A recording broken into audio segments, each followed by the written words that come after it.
everybody, how y'all doing today? Joe here at the Cheesehead. How's your head doing? My head's doing pretty good.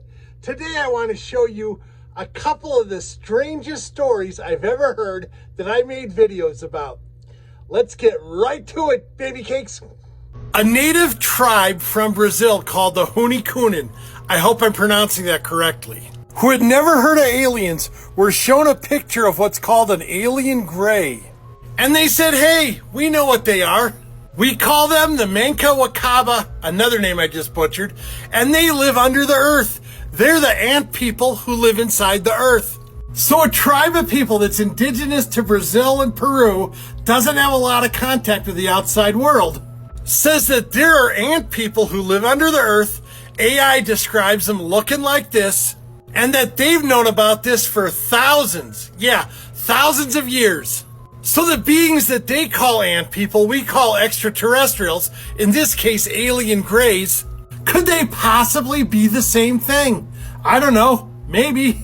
I mean, there's a lot of UFO sightings all over the world. It'd be pretty arrogant to think they only went to populated areas or what we call the civilized world.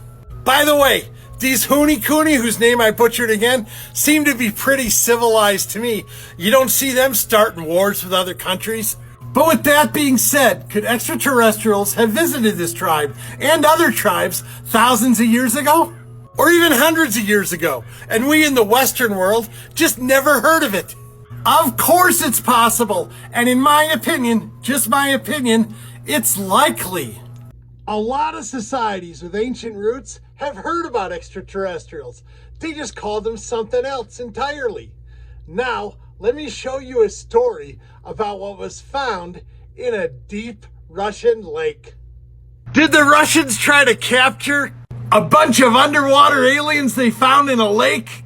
Well, the story was found in their own secret files. Watch this and decide for yourself, Poochkies. Siberia, 1982. With a depth of 1,642 meters, Lake Baikal is the deepest freshwater lake in the world. 7 Russian divers are at a depth of 50 meters, when suddenly, the frogmen realize they are being watched. These strange humanoid figures were much bigger than human beings and appeared to be wearing helmets of some sort. What on earth are we to make of an encounter like this? It's one thing to talk about USOs, but quite another to talk about humanoid entities deep in the lake. These were large beings, human shaped but like 9 feet tall, wearing what seemed like very tight-fitting silvery suits. Not your normal scuba gear, basically. Swimming in the water, what they've come to call the swimmers. The Russian divers then make a fateful decision. They try to capture one. The divers attempted to capture one of these creatures, but at this point, so the documents say, the entities reacted. A powerful, unknown force suddenly propels the entire group of divers up from the deep water to the surface. They did a rapid rise to the surface of the water. Well, when you do that too fast, you suffer from decompression and you get the bends, and it's deadly. There were 7 of these divers, and 3 of them died. And 4 were very severely injured as a result of this. Why did these creatures react the way that they did? I have to think that when we began to act aggressively, when the divers wanted to capture one of these creatures and throw a net over it, that perhaps they were reacting in a defensive way when they expelled the divers to the surface. Those damn Russians tried to capture a bunch of underwater aliens with a net. No wonder why Russia's never won the Super Bowl. Russians trying to catch an underwater alien. What the heck are they thinking? But speaking of Russians and underwater, I think you're going to like this next story from Antarctica just as much. Researchers in Antarctica found a new creature deep under the ice. They're calling it the Antarctic strawberry feather star. It doesn't look like a strawberry, a star, or a feather to me, but that's what they decided to name this thing. Scientific researchers stationed in Antarctica had been digging down deep under the ice into the ocean. Through holes like these, that are almost like oil wells. And that's how and where they found this new life form. The Antarctic strawberry feather star. Weird looking thing, isn't it? Researchers describe it as pretty large, with 20 arms branching off of its strawberry-like body. Lives in waters 200 to 3,000 feet deep. Scientists published their findings in the Invertebrate Systematics Journal.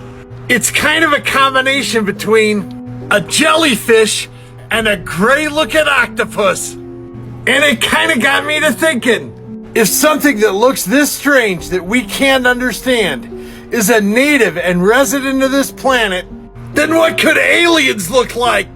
Extraterrestrials could be so strange, they'd make this thing look like Ronald McDonald. And finally, one of the weirdest stories I've ever heard, and it's not from a long time ago. It's not some spoken story to a tribe. It's going on right now in New Zealand. You gotta see this to believe this, baby cakes. So I see this thing on Reddit where it talks about a weird cloud that's been over the same area of New Zealand for about 100 years. Yeah, 100 years. No way. That cannot be true. A cloud that stays in one spot for 100 years? So I look it up, and sure enough, there's news stories about this thing. They're saying it's the shape of a UFO. But to me, it doesn't really look like a UFO. Looks like a piece of cotton that fell out of my pillow. But that's besides the point. So how could a cloud, any type of cloud, just stay over the same area of a country for 100 years? And you know what? I can't find an answer for that. I can't find an answer. So this weird looking cloud has been hanging out over New Zealand on its own for over 100 years, and no one can explain to me why. Now I understand some people think it's a UFO, but in one spot for 100 years? Come on. So what do you think of this weird New Zealand cloud that has been in the same spot for a century? You know, sometimes I look at weird shaped clouds and I wonder, is there something in there looking back at me? I guess the people in New Zealand might feel the same way after seeing that thing. Till next time, remember, I am also here. Yeah, I'm there. And I'm also over here. But I love making these YouTube videos because they're just fun for me. YouTube has become fun for me again. Until next time, everybody, take care of yourself, take care of your head, and remember, shabadoo wooshkies, shabadoo, ha ha.